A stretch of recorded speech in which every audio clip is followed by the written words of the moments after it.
If you want to change your life, you have to change your mind. Okay? I've started with that.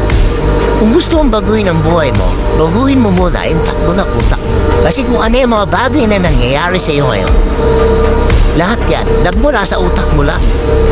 Nag-manifest lang yan into reality. Okay? Why? Because your thoughts, okay, becomes your words. And your words becomes your action. And your action becomes your reality. Kung ano yung mga bagay na inisip mo, magmamanifest yan into real life. Some way, somehow. No? Kasi, yun yung laging tumatakbo sa isip mo. Hindi ka ba nagtataka? Lagi mo sinasabi. Pag hinihingian ka, sinasabi mo, wala kang pera. Kaya ang nangyayari, lagi ka talagang walang pera. So kahit wala kang pera, ano gusto mo sabihin mga kaibigan? So kahit wala kang pera, huwag mo sasabihin wala kang pera. Kasi, ganun nag-work yung law of attraction. Yung iba sa inyo, baka weirdoan sa mga sinasabi ko. Pero, make a research about it on the internet. It's available dyan, online. No?